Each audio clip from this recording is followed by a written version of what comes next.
So you might be in a situation where for some reason your Microsoft Teams just isn't working. Now, this can happen for a lot of different reasons. The number one reason why something like this could end up happening is maybe just because of your internet connection.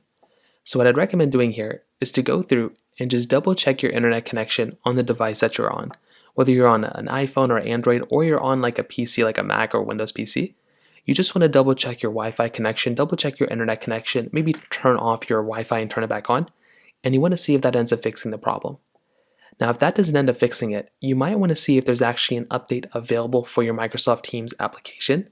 So if you can, I would recommend going inside of your store, if there's a Microsoft store or if there's like your Apple App Store, just like on this one, see if there is an update available for these applications. Sometimes there might be, and all you're going to have to do is update your application to the most recent version. Now, if that doesn't work, and for some reason it doesn't seem like your Wi-Fi is not having problems, then what you can do is you can go to a website like downdetector.com or is it downrightnow.com, one of these types of websites, and these websites will basically tell you the servers that are up and down. If the Microsoft servers like this are down, they're going to have huge spikes, just like how RuneScape has spikes like this. So if this graph for Microsoft look anything like this, well then that probably means Microsoft Teams is down, and you're essentially once again going to have to wait it out until they end up fixing the problems on their side. So go through, kind of wait out the problems there. That's another thing I'd recommend doing.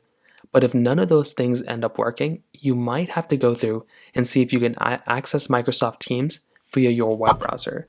So if you just go and type in Microsoft Teams on Google, you should be able to go and get into the Teams website, and you can just access Microsoft Teams here temporarily and log in, and then you can just use it online while it's still like having issues on the app. So a few different ways to do it. If you have any other thoughts or questions, please let me know in the comment section below. Hit the like button, that would mean so much, but definitely hit that subscribe button. More importantly than everything else, I love every single one of you guys. Hopefully I'll catch you guys in the next video. Peace out till then.